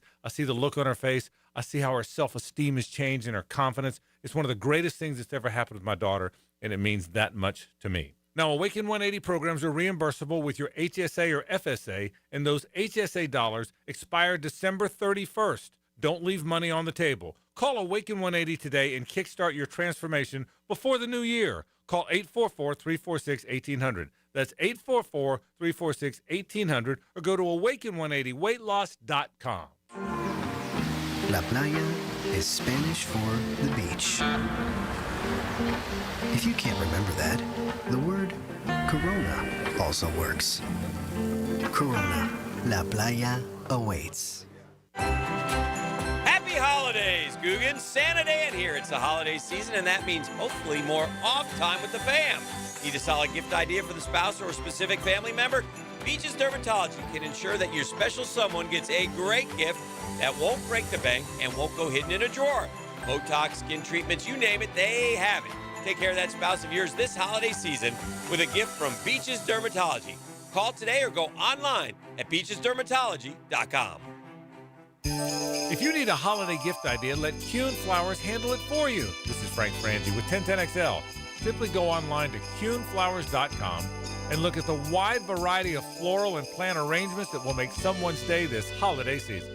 The number 19 Virginia Cavaliers meet the Missouri Tigers in Jacksonville at the 81st TaxSlayer Gator Bowl game, Saturday, December 27th in prime time. Start your game day with the TaxSlayer Tailgate Party, followed by the official pregame show featuring the Navy Band Southeast. Kickoff at 7:30 on Bill Gay grounds at Everbank Stadium. Don't miss college football pageantry on display at the TaxSlayer Gator Bowl. Game tickets and hospitality packages on sale at TaxSlayerGatorBowl.com. 1010XL, presented by Farah & Farah, exclusive injury law firm of the Jacksonville Jaguars. When it's team time, Farah doesn't flinch. Now, the cool down with Donovan Air Electric and Plumbing, keeping Jack's cool since 1987. Well, chances are Trevor Lawrence's stats will cool down a little bit. Hopefully his level of play will not when they take on the Denver Broncos this week. And, Jeff, to that point, somebody asked here, you know, for the folks out there saying, look, it was only the Jets, right? The Broncos beat the Jets 13-11 this year. And I get it. The teams change along the way. They lose players, they add players, whatever the case may be. But the person on the text line here is asking, which aspects of a quarterback's performance don't get affected by the level of competition, and how did Trevor do in that regard? Like, I would think, you know, accuracy for one, right? Like, you're either throwing the ball on target or you're not, whether or not, you know, the defender's in good position to make a play on it. So if you understand the question, like, what areas of Trevor's game are noteworthy regardless of who's lining up on the other side? Well, I mean, I think it's all of it, you know, because the way that he operated the offense and the tempo that he operated the offense, I thought was impressive against the Jets. And for me, that was the big difference in that game, I think, than some of the other games that he's played well at. I thought it was a great plan, too, to allow Trevor to get to the line of scrimmage and to show tempo. And when he was doing that, he was getting a lot of tells, which allowed him to play faster. You guys think back and go back to some of the moments in that game where Trevor's at the line of scrimmage and how many different short motions or motions that the Jaguar showed at the line of scrimmage, and how many times that Trevor was canning plays or changing the play at the line of scrimmage. I just felt like that he was in a zone operationally. And I think that was the biggest difference in this game as opposed to past games. Now, did that have a lot to do with the opponent?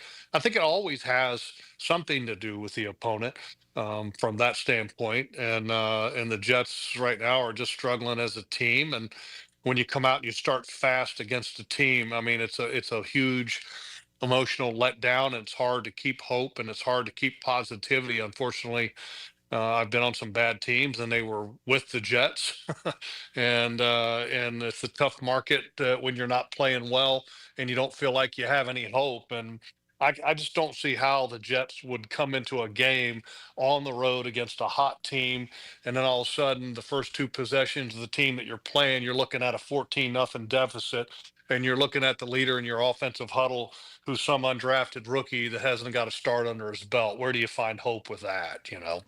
No, I hear you. Also, kind of turning our attention, I don't know what much more we can say about the Jets. They're a bad football team, and the Jags treated them as such.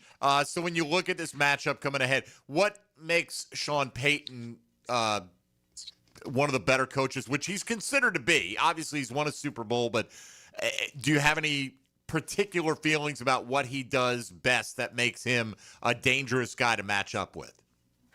Well, I think he doesn't miss anything when it comes to coaching. He does a great job as far as game management. His offenses have always been known, having talked to different coordinators through the years that have faced off against Sean Payton, you know, coordinators with the Jaguars, and then talking to other coaches that have faced Sean Payton, that he does a really good job of attacking your weaknesses. And look at what he's doing with a second-year quarterback. I mean, that's just, you know, to get to 11 wins with a second-year quarterback, I mean, it's just a tremendous job that he's doing, and it's a credit to him. And if you look at it from a talent standpoint, you know, I mean, they've got some good players on offense, you know, but and they've got some good players on defense. But, you know, here's a little trivia for you guys: how many elite players do you think they have on their football team? Who would you consider elite On for the Denver Broncos? Pat Surtain, Nick Bonito. Elite. I mean, Cortland Sutton's been a good player. I wouldn't put him in like the super elite category. He's not a Jamar Chase level guy, but he's a legit NFL #1 wide receiver. You know, Bo Nix is pretty good. Bo Nix is threw 4 touchdowns this week, but again, he's not in that super elite level. I mean, not elite. Yeah. Maybe those two guys jump out the most. What about you? Yeah, I mean, I think that it just brings up the point that, you know, I think the great coaches are the ones that get the most out of the talent that they have. You know, and here's a football team that's leading the AFC, and you look at them and you go, okay, well, where's the elite players? I mean, they've got some really good players. Don't get me wrong. And I think they're really the elite player that they have. If you looked at it from just, you know, year in, year out standpoint, it's probably their right guard and Quinn Miners. He's freaking dominant, absolutely dominant player. But across the board, I mean, he's got a football team that I think he's getting the most out of. Just like Liam Cohen, I think he's getting the most out of this Jaguars football team. And to me, that's a sign of really good coaching. Yeah, there are good players on that team, though, right? Like, I don't think people would look at the Jags and say we're loaded with elite players either, right? And that's not a knock. You could say Devin Lloyd's having an elite season. Nobody would have named him as an elite player coming into this year outside of the PFF graders. But guys like Alex Singleton is a really solid linebacker. Zach Allen's a really good player. Talanoa Hufanga, the safety, is a really good player who at times in the past, pre-injury, was pretty elite when he was in San Francisco. So they have good players. They just don't have, you know, top of the league. Obviously, they got good players. You don't win. I don't think you win 11 in a row. No, you don't. Flukishly in this league, right? You know, and no, but the truly elite players, I think, are a lot of times what kind of can carry a football team. And you know, it's just the point is that I think they've got a really good coaching staff across the board because look, Sean Payton's got a great offensive mind. Vance Joseph has got a lot of respect around the National Football League, and Joe Lombardi, as offensive coordinator, also has a lot of respect around the league. Pete Carmichael, who's their senior assistant on offense, is also highly respected. You know, so they've got some really good coaches. And Darren Rizzi, their special teams coordinator, is a highly respected guy. So they've got a very good coaching staff that's going to leave no stone unturned. Logs, as I'm looking at some of the numbers for the players on this Broncos roster, one of the things that jumped out to me, Zach Allen has 40 quarterback hits this season, 40 with 6.5 sacks. So I was like, is this a misprint? Right on Pro Football, I was like, is this a misprint? So I went and looked at his numbers. He had 40 this year. He's credited with 40 with 6.5 sacks. He had 40 last year with 8.5 sacks. Right? Like that sounds elite to me. I don't think the sack number is coming with it, Logs, but I think it gives you some idea of where the real beating heart of this defense is for the Broncos. How they get after quarterbacks is you got somebody on the interior of the defensive line that's giving you that kind of consistent pressure. You can do a lot working off of that. Yeah, what I like about Zach Allen is that he also plays the game with great effort, and he was rewarded. He got a pretty good sized contract a couple years ago, I believe, and he's a good football player. He's gonna challenge the Jaguars' interior guys. There's no doubt about that. McCary and Cleveland are gonna have to strap it up for him, and whoever's facing Nick Bonito, whether that's Cole Van Lannon or Walker Little, they're gonna have their hands full. No doubt. Zach Allen, by the way, was 14th last year in Defensive Player of the Year voting. So, I don't know how many, guys you consider to be elite at any second team given All-Pro. level. Right. He's a pretty damn good player. So, look, they have good players. We got good players. Let's strap it on and get after it this Sunday in Mile High. All right, we'll come back with some final thoughts from Jeff Lageman on a Check the Tape Tuesday. Keep it right here on Jaguars Today on 1010XL 92.5 FM. Hey, folks, Mike Dempsey for big number one, Duval Ford, who wants you to know it is absolutely truck time right now. You can check out Duval Ford's huge selection of brand new F-150s, America's best-selling truck, by the way, for over 40 years. Right now, drive one home with an incredible 0% financing for 60 months. And no payments for 90 days either. That's right, zero interest, no payments until next year. Your new F-150 is waiting for you at big number one Duval Ford. So visit them online at duvalford.com or stop by the Duval Ford showroom at 1616 Cassett Avenue today. Jaguars Today from the Renewal by Anderson Custom Windows and Doors Studios. Frank Frangie here for Coil Fencing. Jacksonville is full of memorable sports moments. Just recently, Cam Little was good from 68 yards to set an NFL field goal record. You know who else goes the distance? The team at Coil Fencing. Coil is A+ rated with the Better Business Bureau and has been serving the Jacksonville community for nearly 100 years. From sleek aluminum fencing your HOA will love to tough chain link for your commercial project. Coil does it all. Visit CoilJacks.com. That's COYLE Jacks.com. Coil Fencing, partner of the Jacksonville Jaguars. Julington Creek Pest Control has been serving our community since 1984. Our turf management program is an all-out blitz, granular fertilization, weed and insect control, keeping your lawn championship green all year. Quarterly pest control stops bugs before they ever cross your goal line. Family owned, locally operated, expert technicians, top quality products, no gimmicks, just winning results. Julington Creek Pest Control, our family serving yours since 1984. Jaguars Today Tuesday. Protected by Julington Creek Pest Control. Our family serving yours since 1984. If you are an experienced electrician looking for your next big opportunity, look no further than the Miller Electric Company, a trusted name in the industry for over 96 years. At Miller Electric, we tackle the biggest projects in the city, offering you the chance to showcase your skills on a grand scale. We believe in rewarding hard work with the best pay, top-notch benefits, and an unbeatable culture where people actually care about each other. Take your career to new heights with Miller Electric Company. Apply today at millercareers.com. Miller Electric, an equal opportunity employer. Hey, it's Angela and Brian Wall. How many companies do you know in this day and age that actually want their potential customers to call their competition and get quotes from them? That's what WonderWorld wants you to do. WonderWorld knows there are other window companies out there, but we also know those other guys. When compared to WonderWorld, they can't offer you the quality at the price that WonderWorld can. And with WonderWorld, you get the absolute best guarantee there is in the window replacement business. If anything goes wrong with your new WonderWorld windows, 5 years from now, 10, 15, 50, WonderWorld and I will be there to fix it for you. You get peace of mind with WonderWorld, and to top it off, WonderWorld windows increase the value of your home. So look what you get with WonderWorld. Quality windows, low price, the best guarantee in the business, energy savings, and an increase in the value of your home. A win-win for you. Call Window World today and get your free in-home estimate or see them online at windowworldneflorida.com. Window World. Simply the best for less. Thank you for your business. Window World also offers energy-efficient doors. Hey Jacksonville, Lauren Brooks here for Big Chief Tire. If you need new tires, Big Chief has affordable options to fit every budget and every vehicle. Their team of experts will help you find the right tires and make sure they're installed quickly so you can get back on the road. But don't wait. Visit WeKeepJacksRollin.com or call 904-932-0950 to schedule your appointment and explore their great tire deals. Big Chief Tire keeps Jacks rolling. I'm with Greg from Cycles of Jacksonville, and this time of the year, year. Honda has such a great lineup, especially when you want to get out on the road and just cruise. Temperatures letting up a little bit. Oktoberfest is coming. Legendary Honda Goldwing, legendary Honda Rebel that's now an automatic.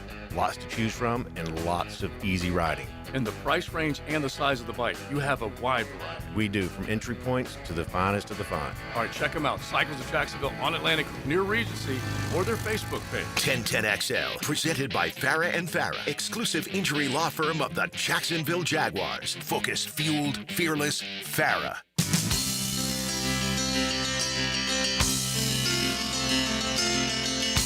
Jeff Lageman Tuesday is serviced by Napa Auto Care on 1010XL.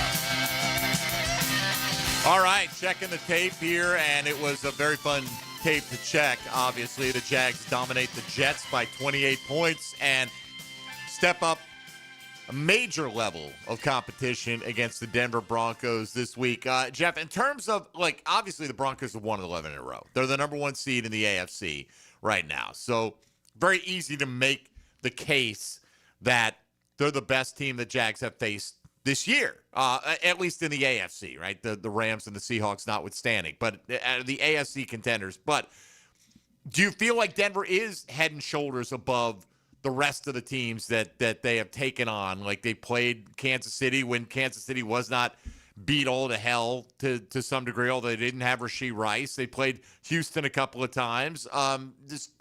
Is this going to be a shock to the Jags system at all as to how good Denver actually is this week? I don't think it's going to be a shock, but I think the Denver Broncos are a good football team, and they've obviously earned the right to be where they are, and they beat whoever's on their schedule, and that's all that matters, and they come in hot. I mean, when you've won that many games in a row, you're on a roll and you've got supreme confidence. So it's going to be a big challenge. This is going to be the most challenging game that the Jaguars have faced this year, I think. What's the approach? You're trying to come out running the football to slow down the pass rush and see where that goes, and if you're successful, stay with it? Or, I feel like there have been games like that where we thought that that's what the Jags would do this year, and they've come out throwing the ball all over the place. So how do you anticipate they'll prefer to start this game out? Well, I think you definitely want to try to establish the run just because they're so good at bringing pressure on opposing quarterbacks, and that's who the Jaguars are. They're, I think, at their best, or at least they've shown for the most part this year, besides this past week, that they're at their best when they've got complementary football going on the offensive side of the ball, running the ball effectively and then throwing it as well. So I think they're going to need a lot of that this week. And you were just asking about the Denver Broncos and are they who people think they are. I watched part of the game and watch all of it, but watched some of the highlights of the game, the Broncos game against the Green Bay Packers. And Green Bay Packers are a good football team, and that was a back and forth game kind of the whole way. And the way that the Broncos kind of closed that game out was impressive. And, it was the Green Bay would score and the Denver Broncos would answer. They fought and scratched and clawed back into that ball game. And then literally at the end of the game, they started taking control. And then if it wasn't for a few failed fourth down attempts late in the ball game, they would have dominated that game to finish it out. So this is definitely a tough matchup this week. Logs, is it fair, looking back at the way that they went about things against the Jets, right? We had talked about the week before what Miami had done to them on the ground, right? So it felt like there should be opportunities to do that. You said the Jets basically stacked the box. They didn't want to get beat that way in 2 weeks in a row, so the Jags went more to the passing game. When we talk about how the Jags will approach this game against Denver, is it fair to say it's probably going to be more dependent on what Denver's going to show them early in this game as to where they want to try to take advantage of whatever this is going to be for them? Yeah, and Tony, that's one of the reasons why that Trevor is given so much responsibility at the line of scrimmage. And when you go to the play call and you're calling two plays in the huddle, and then you're letting your quarterback put you in the best play call. I mean, that's Peyton Manning-esque, right? I mean, that's what Peyton Manning did for years. He'd get to the line of scrimmage and he would get the offense in the best play possible. Now, I'm not saying that Trevor Lawrence is Peyton Manning, and I don't think that he has quite the flexibility that Peyton Manning had, but when you get to the line of scrimmage, I think a lot of that, what you call, is going to be based upon how the Broncos are lining up. So are you going to run the ball a lot? Or are you going to pass the ball a lot? Well, it's going to be based upon what the Broncos show as the defense so that the Jaguars are going to get in the best play possible. Now, will Liam Cohen have more two plays that are called in the huddle that are both runs? Probably so this week, just because you would like to establish the running game more. So, in other words, when Trevor comes to the line of scrimmage, he takes a look at the defense, and his option is not run pass, it's run. And I think you'll see a little bit more of that, whereas the options, I think, probably against the Jets were more run pass or pass. All right, Logs, our time with you is done for today. So why don't you tell folks where they can catch you this week? Sure. Looking forward to this week, guys. Thursday, happy hour, me and JP Shadrick, 4 o'clock with former head coach of the Baltimore, Maryland Terps, Mark Duffner, former Jaguars coach as well. And then Jaguars HQ at 5 o'clock, Jaguars All Access at night, Thursday night, 7 o'clock at Strings, and then outdoor show Saturday morning, then off to Denver, and we'll talk to you guys game day on Sunday morning. All right, man. Let us know. Give us an update on the Denver cheese curd situation when we talk to you on Sunday. But appreciate it. I think I'm going to find a good steak, Mike. I'm going to go for a steak this week. Some people like that, too. All right. Logs, have a safe travel out to the Rocky Mountain time zone, and we'll talk to you on Sunday. All right, see you, boys. There he goes, Jeff Lageman on a Check the Tape Tuesday. Time to welcome XL Primetime. Now, the 2-minute drill is driven by nobody but Nimnicht. Nimnicht Chevrolet on Cassett Avenue and Nimnicht Buick GMC on Phillips Highway. All right, what up, Matt Hayes? How are you? So, cheese curd, it's funny you brought that up because I was at the Big Ten Championship game last week, and 2 weeks ago. And a buddy of mine had lunch with him. We went to, Culver's real quick. He got cheese curds, and it was mozzarella cheese. That's not a cheese curd, right? I don't know, Cheese curd is cheddar cheese, right? I don't know, bro. I've been to Wisconsin once. I tried some cheese curds. I was like, yeah, it's just, I agree. But they serve them with everything. Like everything. Yeah. That's there. their version of fries. Yeah. Right. But it's cheddar cheese, though, right? It's not mozzarella. Sure. I don't know. Mozzarella is like a cheese stick. I go with whatever you say on that. I really don't have much to say. I'd probably eat my last cheese curd, is my guess at this point in time. I'm with you on that. When in Rome, however. What's coming up today? We've got our coach, Gerald Ingram, coming in. We're going to talk Jags, of course. We'll talk transfer portal. Some big names in the portal already. We got a lot of football. How tall is Diego Pavia actually? 5'4" is my guess. 5'5", maybe on a good day. Small as a human being or small physically? Physically. He's tiny, man. 6 foot? 6 foot and a half? No way. Did you see him standing next to all these guys in New York for the Heisman stuff? I mean, he is coming up to their I know. Those are all middle big guys, of their chest. Those are all big guys. They're not 7 feet tall. He's listed at 6 feet on Google. They ain't no 6 feet. There's no way he's 6 feet, 200 tall. pounds. I don't think he's 5'10". I don't think honestly, Really? I don't think he's 5'10". He looks short as can be. Anyway, I don't know if he's playing just an quarterback aside. now, anyway, even if he was 6. Oh, I don't think he is either, but just an aside. Anyway, Matt, have a great show. Thanks, guys. All right, there you go. Matt Hayes and the crew from XL Primetime coming up for the next couple of hours. And tomorrow, Johnny O will join us from Jaguars.com. We'll also talk to Andrew Mason, who covers the Broncos, to give you a little preview of what's to come in the biggest matchup in the AFC this week for sure. All right, that'll do it for us today. Thanks for playing along on a Check the Tape Tuesday for Tony Smith, Dylan Denmark, and Jeff Lageman. I'm Mike Dempsey. XL Primetime is next on 1010XL and 92.5 FM. I am so happy right now for Duval.